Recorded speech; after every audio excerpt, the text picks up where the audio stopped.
সহিহ হাদিসের মধ্যে পাওয়া যায় অর্ধেক রাত জায়গা ইবাদতের সওয়াব পাওয়া যায়। ফজরের নামাজটা যদি কষ্ট করে জামাতের সাথে পড়ি, বাকি অর্ধেক রাত জায়গা ঘুমাইলাম নাক ডাইকা, কিন্তু আল্লাহ সারা রাত জায়গা ফজর এবং ইশার জামাতে পড়ার কারণে, রাসূলের তরিকা মোতাবেক সুন্নাত মোতাবেক জামাতের সাথে পড়ার কারণে আল্লাহ সারা রাত জায়গা ইবাদতের সওয়াব দিয়ে দিলেন। তাহলে বলেন ঘুমাইলাম 20 বছর, মাগার আল্লাহর কাছে পাবো রাত জায়গা, সারা রাত জায়গা ইমামে আজম আবু হানিফার মতো সওয়াব। নবীজিকে বলে হযরত আমাকে জয় পরাজয়ের সংজ্ঞা শিখান। নবীজি বলেন ও মিয়ারে, তোমরা জয় পরাজয় মনে করো, মারা গেলে পরাজিত, বেঁচে গেলে বিজয়ী, কিন্তু আমরা মরণকে পরাজিত বলি না, আমরা মরণকেই হাদিয়া বলি। তুহফাতুল মুমিনিল মাউত, মুমিনের মরণই হলো হাদিয়া। আর এই মরণটা যদি শাহাদাতের মরণ হয় তাহলে তো হাদিয়ার উপরে ডাবল হাদিয়া, নূরুন আলা নূর, তাহলে তো কোনো টেনশনই নাই। خصوصا على سيد المتقين والأبرار وعلى صاحب الحياء وناشر القرآن الشهيد المظلوم حين تلاوة الفرقان اللهم صل على محمد وعلى آل محمد كما صليت على إبراهيم وعلى آل إبراهيم إنك حميد مجيد اللهم بارك على محمد وعلى آل محمد كما باركت على إبراهيم وعلى آل إبراهيم إنك حميد مجيد हर लहज़ा है मोमिन की निशान नैयान, हर लहज़ा है मोमिन की निशान नैयान, गुफ्तार में किरदार में अल्लाह की बुरहान, गुफ्तार में किरदार में अल्लाह की बुरहान قهاري غفاري قدوسي جبروت قهاري غفاري قدوسی جبروت یہ چاروں عناصر ہو تو بنتا ہے مسلمان یہ چاروں عناصر ہو تو بنتا ہے مسلمان हमसाये जिब्रील अमी बंदाए खाकी हमसाये जिब्रील अमी बंदाए खाकी है उसके नशीमन न बुखारा न बदख्शा है उसके नशीमन न बुखारा न बदख्शा ये राज किसी को नहीं मालूम के मोमिन ये राज किसी को नहीं मालूम के मोमिन कारी नजर आता है हकीकत में है कुरान कारी नजर आता है हकीकत में है कुरान तेरे महबूब की यारब तेरे महबूब की यारब शबाहत लेके आया हो हकीकत उसका तू कर मैं सूरत लेके आया हो न अज़मत लेके आया हो न शौकत लेके आया हो न अज़मत लेके आया हो न शौकत लेके आया हो मोहब्बत लेके आया हो मोहब्बत लेके आया हो ला इलाहा इल्लल्लाह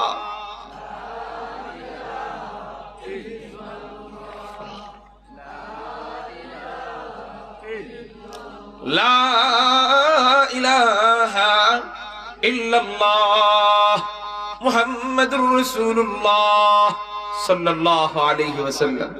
मुहतरम हाजिरीन, আমি আপনাদের সামনে একটি আয়াত তেলাওয়াত করেছি।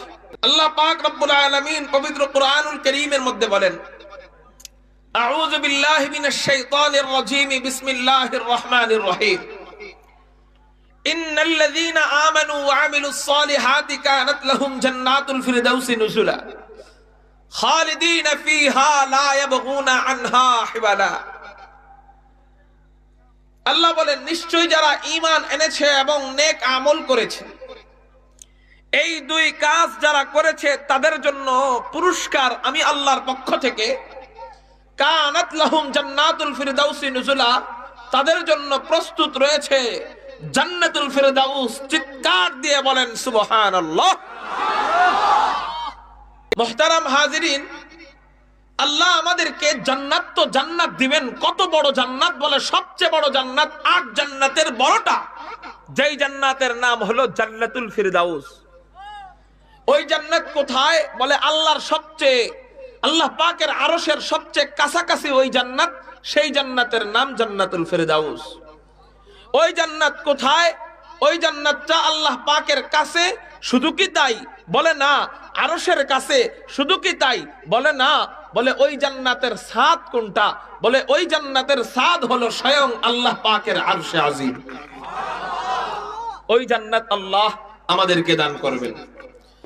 মুহতারাম হাজিরিন, এই জান্নাতুল ফিরদাউস আমি পাইতে চাইলে আল্লাহ আমাকে 2টা কাজের কথা বলতেছেন। কয়টা বলেন? এই 2টা কাজ আমার করতেই হবে। এই 2 কাজ করা ছাড়া জান্নাতুল ফিরদাউস বা জান্নাত পাওয়া সম্ভব নয়। সেই 2 কাজ কি? 1 নাম্বার হলো ঈমান আনতে হবে, 2 নাম্বার হলো নেক আমল করতে হবে। বলেন 1 নাম্বার কি করতে হবে? 2 নাম্বার কি করতে হবে? যেহেতু তাফসীরুল কুরআন মাহফিল, সেই জন্য তাফসীর আকারে সামনের দিকে যাইতে হবে। জান্নাত পর্যন্ত যাইতে গেলে 2টা ধাপ আমার এই আয়াতে পার করতে হবে। সেই 2 ধাপ হলো ঈমান এবং দ্বিতীয় ধাপ হলো আমল, তারপরে ধাপ জান্নাত। তাহলে এই আয়াতে বিষয় কয়টা বলেন? 3টা। প্রথম বিষয় ঈমান, দ্বিতীয় বিষয় আমল, তৃতীয় বিষয় জান্নাত, মানে এই 2 কাজের পুরস্কার। মুহতারাম হাজিরিন, আমাদের জানতে হবে মুসলমান হিসাবে ঈমান কাকে বলা হয়। ওই যে ওঠে, ও ও ঠিক আছে না, উঠছিল কিন্তু ওই নিয়তেই, যখন আমি কইছি উঠে বুঝাইলে হুজুর সেফ ফালাইছি। যাই হোক, উঠা উঠি অনর্থক করব না তো ইনশাআল্লাহ। মুহতারাম হাজিরিন, ঈমান কাকে বলা হয়? অনেক মুসলমান ঈমানের সংজ্ঞা না জানার কারণে বেঈমান হয়ে বসে রয়েছে। আমি মুসলমান, আমি মুসলমান হওয়ার প্রধান দরজা, প্রধান চাবি কি বলেন? বুনিয়াল ইসলামু আলা খামস, ইসলামের মূল ভিত্তি 5টা, এর মধ্যে প্রথমটা হলো ঈমান। ঈমান ছাড়া একজন মুসলমানের পরিচয়ই নাই। কিন্তু আফসোস হলো, দুঃখজনক হলেও সত্য, মুসলমান ঈমান কাকে বলা হয় এটা জানে না। তাহলে ঈমানের শাব্দিক অর্থ বিশ্বাস, কিন্তু পরিভাষায়, শরীয়তের পরিভাষায় ঈমান বলা হয় আল ঈমানু হুয়া তাসদীকু মা জাআ বিহিন নবী সাল্লাল্লাহু আলাইহি ওয়াসাল্লাম। আমার সাথে অর্থ বলেন, হুজুর সাল্লাল্লাহু আলাইহি ওয়াসাল্লাম বলেন,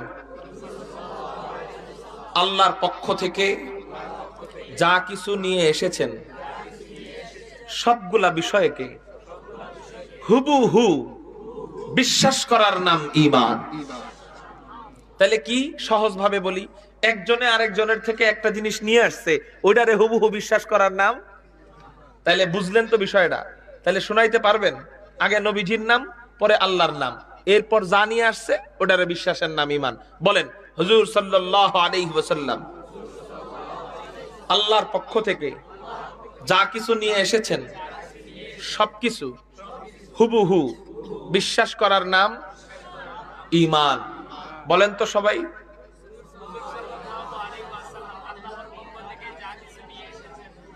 সবকিছু, একটাকে অবিশ্বাস করার নাম কুফরি। বলেন, একটাকে অবিশ্বাস করার নাম? হুজুর আমি সব বিশ্বাস করি, একটা করি না। তো সব বিশ্বাস করার নাম যদি ঈমান হয়, তাহলে ঈমানের বিপরীত কি? ঈমানের উল্টাটা কি? তাহলে হুজুর সব বিশ্বাস করার নাম যদি ঈমান হয়, তাহলে উল্টা কুফরি হতো। সংজ্ঞা হওয়া উচিত ছিল সব অবিশ্বাসের নাম কুফরি, ঠিক না? ঠিক।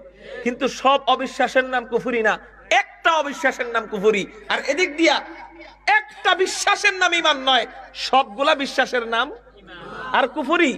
সবগুলা অবিশ্বাসের নাম কুফরি শুধু নয়, একটাকে অবিশ্বাস করলেই। হুজুর এটা কিভাবে?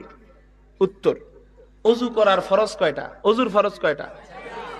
কি করা? প্রথমে এটা তো ওযুর ফরজ না, প্রথমে ফরজ, শুধু ফরজ মুখমণ্ডল কনুই সহ হাত ধৌত করা, মাথা মাসাজ করা, পা টাকনো সহ ধৌত করা, এই চারটা ওযুর ফরজ। এই চারটা একসাথে ওযু একটা কেউ করলো না, সারা জীবন শুধু মুখ ধুইলো, শুধু হাত ধুইলো, শুধু মাসাজ করলো, কিন্তু পা ধুইলো না, সারা জীবন এই তিনটা করলো আর বললো আমি ওযু করি, হবে ওযু? তাহলে সবগুলা একসাথে করার নাম ওযু, একটা বাদ দেওয়ার নাম ওযু নাই। তাহলে সবগুলা একসাথে বিশ্বাস করার নাম ঈমান, একটাকে অবিশ্বাস করার নাম ঈমান নাই, কুফরি। তাহলে এবার আসেন কিছু উদাহরণ দিই। নামাজ কোন ব্যক্তি যদি না পড়ে, এমনি পড়ে নাই, ছেড়ে দিল, এই যে এখানে সবাই কি নামাজি? এমনি পড়ে নাই, তাহলে ঈমানের সংজ্ঞা বুঝলেন তো আপনারা? বুঝে থাকলে এটা বুঝেন, আল্লাহ যেটা হালাল হিসাবে নাজিল করছেন, হালালকে হালাল মানাই ঈমান, হারামকে হারাম মানাই। হারামকে কেউ হালাল বললে ঈমান চলে যাবে, কাফের হয়ে যাবে। হালালকে কেউ দলিল ছাড়া হারাম বইলা দিলে কাফের হয়ে যাবে। এবার আসেন, ফরজ নামাজ পড়া এটা আল্লাহর বিধান কিনা, আর এটাকে বিশ্বাস করা জরুরি কিনা? এখন বলেন, কেউ যদি ফরজ নামাজ না পড়ে সে কি মুসলমান থাকবে? বুঝেন, বুঝা বললেন, আন্তাজে না বললেন না, বলেন থাকবে। কিন্তু ফরজ নামাজকে অস্বীকার করলো, কি হয়ে যাবে? কেউ রোজা রাখলো না, মুসলমান থাকবে? থাকবে। কিন্তু রোজাকে অস্বীকার করলো যে রোজা আল্লাহর বিধান, এটা আমি মানি না, অথবা বলল রোজা পছন্দ করি না, অথবা বলল রোজা এটা 30 বা 29 দিন, এটা আমি মানি না, অথবা বলল রোজা খারাপ কাজ, এই জাতীয় কিছু বলল, বলেন মুসলমান থাকবে কি থাকবে না? কোন ব্যক্তি পর্দা করলো না, মুসলমান থাকবে কি থাকবে না? থাকবে। কিন্তু পর্দাকে অস্বীকার করলো, মুসলমান থাকবে কি থাকবে না? তাইলে ঈমান কাকে বলা হয় বুঝলেননি? ঈমান পালন করা না করার সাথেই শুধু সম্পৃক্ত না, বিশ্বাসের সাথে সম্পৃক্ত। আর পালন করা না করার সাথে সম্পৃক্ত যেটা, ওইটার নাম হলো ইসলাম। বলেন ওটার নাম কি? মনের সাথে তো সম্পৃক্ত থাকবেই। তাহলে আমরা আলহামদুলিল্লাহ সহজ ভাষায় ঈমানকে চিনে গেলাম। বলেন আলহামদুলিল্লাহ। এতদিন যারা ঈমানকে চিনতো না, মুসলমান দাবি করত, এখন ঈমানকে চিনলো, বলেন আলহামদুলিল্লাহ। এখন প্রশ্ন হইল, হযরত ঈমান আমরা আনবো, আল্লাহ আদেশ দিচ্ছেন, তো কাদের মতো ঈমান আনবো? আল্লাহ বলতেছেন কোরআনের অন্য আয়াতে, আমিনু কামা আমানান নাস, তোমরা ঈমান আনো সাহাবায়ে কেরামদের মতো ঈমান। বলেন কাদের মতো? তাহলে আমাদের বিশ্বাস, আমাদের ঈমান আনতে হবে কাদের মতো? বলেন সাহাবায়ে কেরামদের মতো ঈমান যখন আনবো, আল্লাহ পাক রব্বুল আলামিন আমাদের ওই ঈমানকে কবুল করে নেবেন, এবং ওই ঈমানের বদৌলতে আল্লাহ আমাদেরকে জান্নাতুল ফিরদাউসের উঁচু মাকাম দিয়ে দিবে। আল্লাহ পাক রব্বুল আলামিন সাহাবায়ে কেরামদের কথা বললেন। সাহাবায়ে কেরামদের ঈমান কেমন ছিল যে তাদের ঈমানের কারণে আল্লাহ আমাদের জন্য নমুনা হিসাবে সাজায় রাখলেন। কেন তাদের ঈমানকে আল্লাহ সাজায় রাখছেন? আমাদের জন্য দৃষ্টান্ত হিসাবে কোরআনে আল্লাহ দিয়ে দিয়েছেন। কেন দিলেন? কেন দিলেন? বলে সাহাবায়ে কেরাম ঈমানি অগ্নি পরীক্ষা দিয়েছেন, এই ঈমানি অগ্নি পরীক্ষায় তারা সাকসেসফুল হয়েছে। আল্লাহ পাক রব্বুল আলামিন তাদেরকে ঘোষণা দিয়েছেন, উলাইকাল্লাযীনা ইমতাহানাল্লাহু কুলুবাহুম লিত্তাকওয়া লাহুম মাগফিরাহ। আমি আল্লাহ তাদের পরীক্ষার ফলাফল ঘোষণা করতেছি, লাহুম মাগফিরাহ, তাদের জন্য আমি আল্লাহ ক্ষমার ঘোষণা দিয়া দিলাম। সব সাহাবায়ে কেরাম জান্নাতি। তাহলে কেমন ঈমানের কারণে তারা আল্লাহর কাছে এত প্রিয় হয়েছেন? একটা উদাহরণ শুনি। এক সাহাবীর নাম হযরত হারাম বিন মিলহান। হযরত হারাম বিন মিলহান যুদ্ধের ময়দানে যায়, উনার পিঠের মধ্যে বর্ষা মারা হয়, আরেক রিওয়ায়াতে পাওয়া যায় উনার গলার মধ্যে ছুরি ধরা হয়। ছুরি যখন ধরে আমাদেরকে যদি কেউ এসে ছুরি ধরে আমরা কি বলতাম? ও ভাই মাফ করে দাও, মাফ করে দাও, ও ভাই আমার জান ভিক্ষা দাও, ভিক্ষা দাও। আমার ঈমানটা আমি তার কাছে বিক্রি করে ফেলাইতাম। অথচ সাহাবায়ে কেরাম ইসলামের জন্য ঈমান কেমন ভাবে হেফাজত করছেন, আল্লাহ এবং তার রাসূলের জন্য ঈমান কেমন ভাবে হেফাজত করছেন। আমাদের ঈমান তো কেমন দুর্বল, 50 টাকার 7 আপের লোভে আলেমদের বিরুদ্ধে মিছিলে চলে যায়। 50 টাকার 7 আপের লোভে আল্লাহ এবং তার রাসূলের বিরুদ্ধে মিছিলে চলে যায়।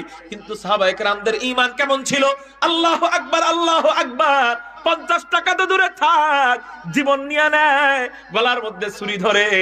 ওই সাহাবী যখন দেখে গলাটা কাইটেই ফেলতেছে, শহীদ হয়েই যাবে, ফিনকে দিয়ে রক্ত বের হওয়া আরম্ভ হইছে, ওই সাহাবী তখন চিৎকার দিয়ে বলা আরম্ভ করে, ফুস্তু ওয়া রাব্বিল কাবা, ফুস্তু ওয়া রাব্বিল কাবা, কাবার রবের কসম আমি দ্বীনের জন্য রক্ত দিয়া বিজয়ী হয়ে গেলাম।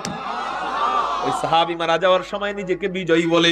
ওই কাফের মনে মনে চিন্তা করে, জীবনে কত মানুষকে মারলাম, কেউ মারা যাওয়ার সময় নিজেকে বিজয়ী বলে না। কিন্তু ওই সাহাবীকে মারার সময়, বারবার ইন্তেকালের সময়, মারা যাওয়ার সময় নিজেকে বারবার বিজয়ী কেন বলে? এই প্রশ্নের উত্তর আমার জানতে হবে। মানুষ তো মারা যাওয়ার সময় কেউ বিজয়ী নয়, মারা গেল মানে হাইরা গেল, মারা গেল মানে দুনিয়া থেকে শেষ হয়ে গেল। ও আবার বিজয়ী কেমনে হয়? এটা আমার জানতে হবে, এটা আমার বুঝতে হবে যে ও নিজেকে বিজয়ী কেন বলে।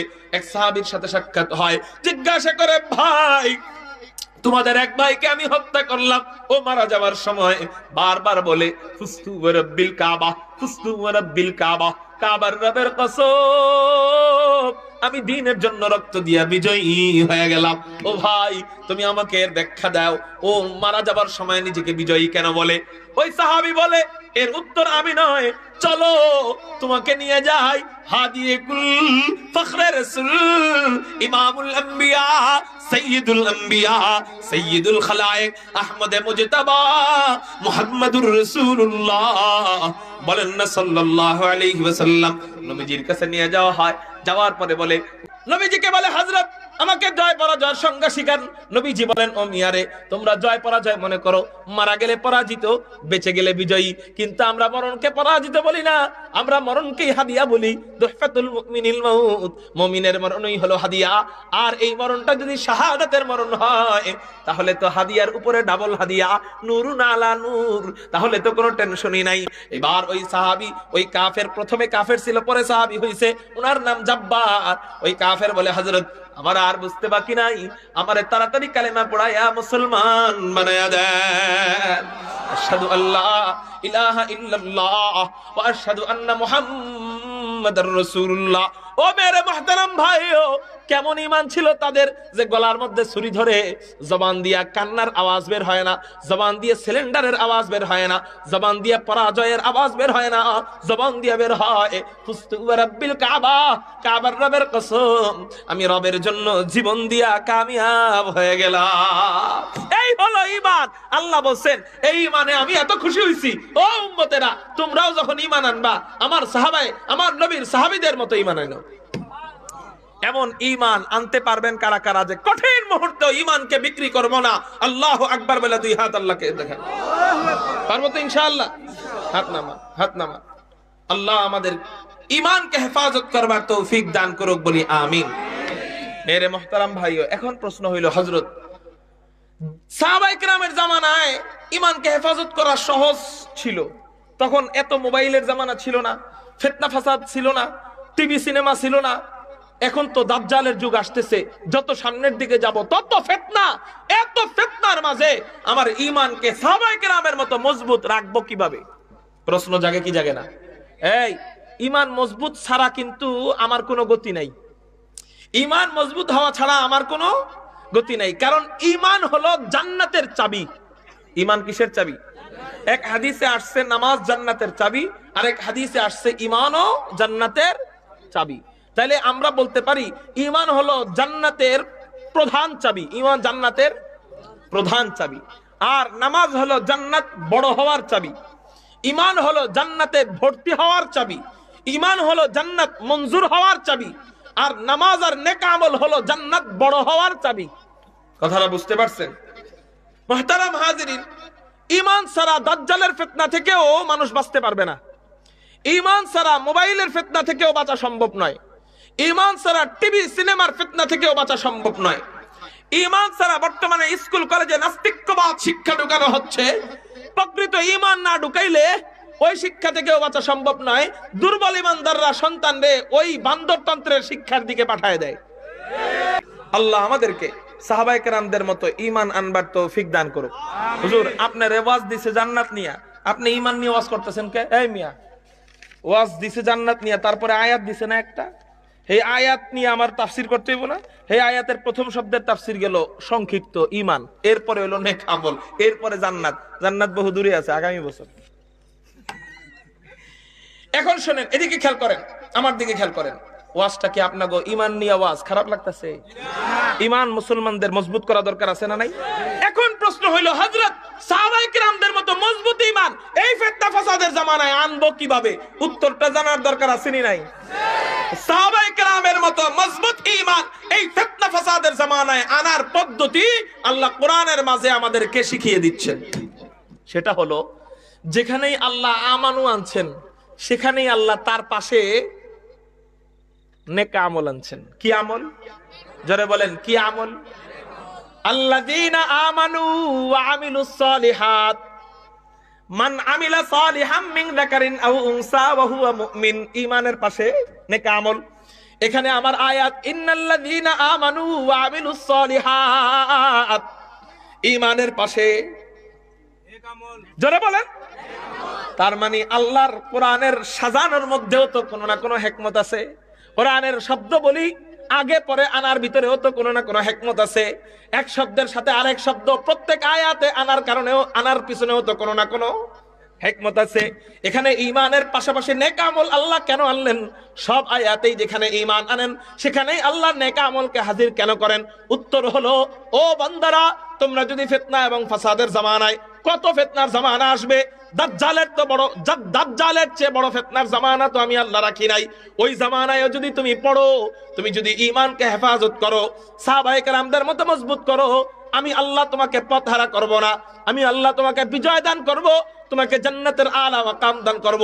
কিন্তু প্রশ্ন হইল, ওই ফিতনা ফাসাদের জামানায় দাজ্জালের কঠিন মুহূর্তেও তোমার ঈমানকে তুমি মজবুত রাখবা কেমনে? কেমনে রাখবা? অন্যদিকে তাকাইতে হবে না, ঈমানের পাশেই আমি আল্লাহ নেক আমলকে হাজির করছি। এই জন্য তুমি যদি নেক আমলটাও সাহাবায়ে কেরামদের মতো করো, রাসূলের আদর্শ মোতাবেক করো, আল্লাহ তোমার ঈমানকে সাহাবায়ে কেরামদের মতো মজবুত রাখবেন। উদাহরণ আমি, আমাদের হুজুর দাবি করলেন আমি ঈমানদার, এটা দাবি করলেন না? হুজুর দাবি করলেন আমি ঈমানদার। আরেকজন বেনামাজি দাবি করলো আমিও ঈমানদার। এন্ড বেনামাজি আর হুজুরের মধ্যে পার্থক্য কি? সেও ঈমানদার, সেও ঈমানদার। পার্থক্য হইলো, সে নেক আমল করে, নামাজ পড়ে, কিন্তু উনি নামাজ পড়ে না। বলেন তো দুইজনের ঈমান কি এক হবে কিনা? কেন?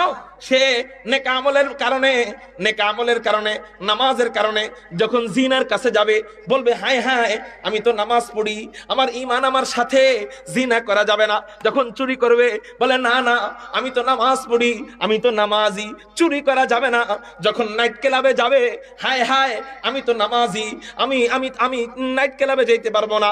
হায় হায় যখন মদের আসরে যাইবে, বলেন তো কোটি টাকা দিয়ে হুজুরের মদ খাওয়ানো যাবে নি? কিন্তু ওই যে ঈমানদার, হুজুর নামাজ পড়ি না তো কি হয়েছে, আমার ঈমান ঠিক আছে। হুজুর সুদ খাই তো কি হয়েছে, আমার ঈমান ঠিক আছে। হুজুর মাইন্ড করবেন না, দাড়িও তো নেক আমল, দাড়ি রাখা নেক আমল না? তো হুজুর দাড়ি রাখি না, এই নেক আমল নাই তো কি হয়েছে, আমার ঈমান ঠিক আছে। এই বেনামাজি ঈমানদারকে যদি আপনি নিয়ে যান, এই তোমাকে মদের আসরে নিয়ে যাওয়া হবে, এই তোমাকে সুন্দরী নারী দেওয়া হবে, সে চিন্তা করবো নামাজই তো পড়ি না, একবার একটু সুন্দরী নারীর লগে হইলে সমস্যা নাই। সে কি কইব? নামাজই তো পড়ি না, নামাজই তো পড়ি না, একবার একটু সুন্দরী নারীর সাথে রাত কাটাইলে অসুবিধা। কারণ তার ঈমান মজবুত হয় নাই। কেন? তার নেক আমল নাই। তাহলে বোঝা গেল ঈমান মজবুত হবে, ঈমান চার্জ হবে নেক আমলের বরকতে।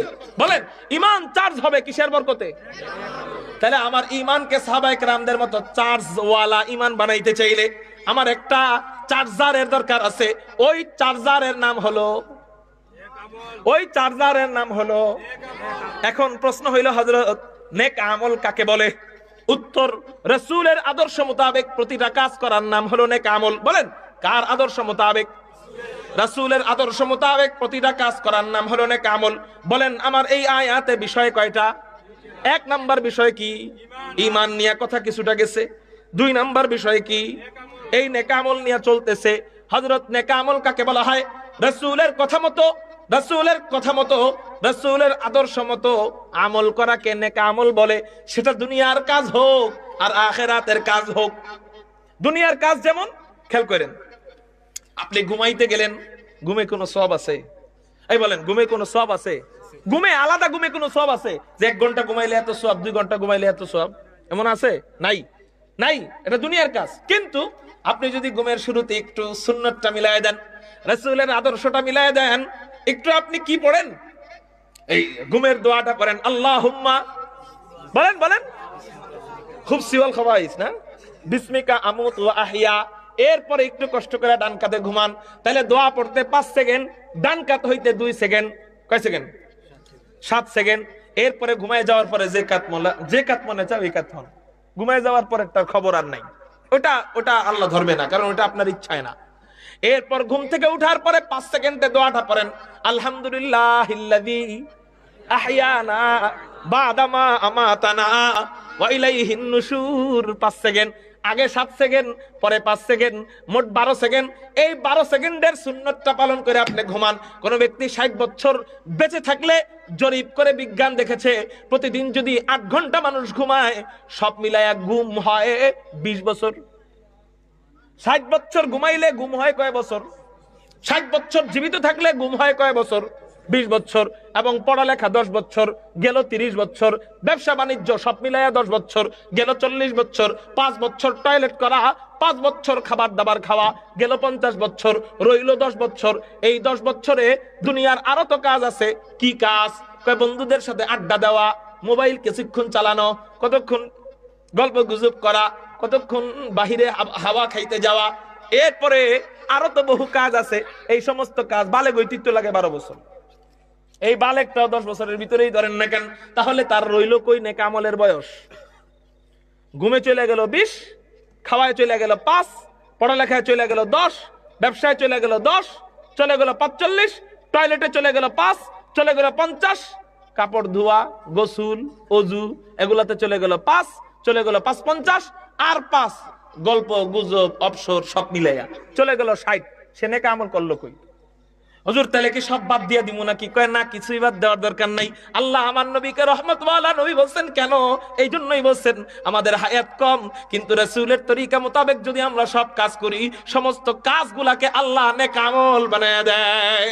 আমার ঘুমের শুরুতে 7 সেকেন্ড, ঘুমের পরে 5 সেকেন্ড, এই 12 সেকেন্ড যদি ঘুমের আগে পরে মিলাই আমি 12 সেকেন্ডের সুন্নত পালন করি, সারা রাত সুন্নত জিন্দা করার সওয়াব আল্লাহ দিয়া দিবেন। এই হলো একটা। 2 নাম্বার, ঘুমের আগে ইশারের নামাজটা যদি কষ্ট করে জামাতের সাথে পড়ি, সহিহ হাদিসের মধ্যে পাওয়া যায় অর্ধেক রাত জায়গা ইবাদতের সওয়াব পাওয়া যায়। ফজরের নামাজটা যদি কষ্ট করে জামাতের সাথে পড়ি, বাকি অর্ধেক রাত জায়গা ঘুমাইলাম নাক ডাইকা, কিন্তু আল্লাহ সারা রাত জায়গা। ফজর এবং ইশার জামাতে পড়ার কারণে, রাসূলের তরিকা মোতাবেক সুন্নত মোতাবেক জামাতের সাথে পড়ার কারণে আল্লাহ সারা রাত জায়গা ইবাদতের সওয়াব দিয়ে দিবেন। তাহলে বলেন, ঘুমাইলাম 20 বছর, মাগার আল্লাহর কাছে পাবো রাত জায়গা, সারা রাত জায়গা ইমামে আজম আবু হানিফার মতো সওয়াব। সুবহানাল্লাহ। তাহলে বলেন, আমার রাসূলের সুন্নত মোতাবেক দুনিয়ার কাজ করলেও নেক আমল হয়নি? টয়লেট করা নেক আমল না? টয়লেটের শুরুতে দোয়া পড়লে, শেষে দোয়া পড়লে নেক আমল বানায় দিবেন কে? তাহলে বলেন, জান্নাত পাওয়ার জন্য নেক আমল করতে হবে। 1 নাম্বার ঈমান, 2 নাম্বার নেক আমল। এখন এই নেক আমল করতে যায় ঘুম বাদ দেওয়ার দরকার আছে? খাওয়া বাদ দেওয়ার দরকার আছে? টয়লেট বাদ দেওয়ার দরকার আছে? নাই। তাহলে হুজুর এগুলা বাদ না দিয়া নেক আমল করবো কেমনে? বলে, এগুলা বাদ না দিয়া নেক আমল হলো এগুলার আগে পরে মাঝখানে যেখানে যে সুন্নত দরকার ওটা ঢুকায় দেন, ওই সুইচ ঢুকায় দিলে ওই কাজটাই, দুনিয়ার কাজটাই নেক আমল হয়ে যাবে। আর যার নেক আমল যত বেশি, তার ঈমান তত মজবুত, তার ঈমানের চার্জ তত বেশি। ঠিক আছে না ইনশাআল্লাহ? এ তো বললাম দুনিয়ার কাজ। এখন আখিরাতের কাজ। নামাজ রাসূলের সুন্নত মোতাবেক পড়লে নেক আমল। এখন কেউ যদি বলল, আমি নামাজ রাসূলের সুন্নত মোতাবেক পড়বো না, সেজদা একটা বেশি দিব, আবেগে মহব্বতে সেজদা একটা বেশি দিব, সেটা কি রাসূলের আদর্শ মোতাবেক হবে না বিদআত হবে? তাহলে এটা কি নেক আমল থাকবে না বদ আমল থাকবে? কেউ বলল আমি রাসূলের সুন্নত মোতাবেক রোজা রাখবো না, আমি রোজার মাঝখানে এক বেলা খানা খাবো। অথবা কেউ বলল আমি আবেগে রাসূলের সুন্নত মোতাবেক রোজা রাখবো না, আমি দিনেও রোজা রাখবো, খুশির চোটে আল্লাহকে খুশি করার জন্য রাত্রেও রোজা রাখবো। হবে না বিদআত হবে? কেউ বলল আমি যাকাত যা আসে সেটা আমি দিব না, যাকাত মানে আল্লাহ বলছেন 8 শ্রেণীর ব্যক্তিদেরকে দিতে, আমি আবেগে আল্লাহকে খুশি করার জন্য মসজিদে দিয়ে দিলাম। হবে? এটা যেমন হবে না, ঠিক কেউ বলল দুরূদ নবী যেমনে পড়তে বলছেন এমনে পড়বো না, আবেগে আমি দাঁড়ায় যাব দুরুদে সালামে, আমি আবেগে নবীর জন্য দাঁড়ায় যাব। আবেগে সেজদা একটা দিলেও যেমন হবে না, আবেগে নবীর জন্য দাঁড়াইলেও এটা নেক আমল হবে না, বিদআত হবে। কয় আমরা একটু দাঁড়াই, এতে ওয়াহাবি গো এত জ্বলে কে? তো একটু দাঁড়াও, তাহলে আবেগে তুমি নামাজের মধ্যে আরেকটা বেশি সেজদা দাও। জানাজার নামাজে কেউ যদি কয় যে আল্লাহরে খুশি করার জন্য নামাজের মধ্যে সবচেয়ে উত্তম পদ্ধতি হলো কি? সেজদা। আমি জানাজার নামাজে আল্লাহরে খুশি করুম সেজদা দিয়া, আমি আল্লাহরে খুশি করে একটু সেজদা দিই, ওয়াহাবি গো এত জ্বলে কে? সেটা কওয়া যেমন বোকামি, ঠিক দুরুদের মাঝখানেও যদি কেউ কয় নবী হাজির নাজির হয়েছে এই জন্য আমি মহাব্বতে দাঁড়াই, এটা কও তেমন বোকামি। তাহলে বোঝা গেল নেক আমল কাকে বলা হয়? রাসূল যেটা যেভাবে করছেন হুবহু সেভাবে করার নাম। ঈমান কাকে বলা হয়? রাসূল যেটা যেভাবে আনছেন হুবহু সেটা বিশ্বাস করার নাম। আর রাসূল যেটা যেভাবে করছেন সেটা সেভাবে পালন করার নাম নেক আমল। এবার আপনাদের থেকে সবক নিব। বলেন ঈমান কাকে বলা হয়? বলেন। হুজুর সাল্লাল্লাহু আলাইহি সাল্লাম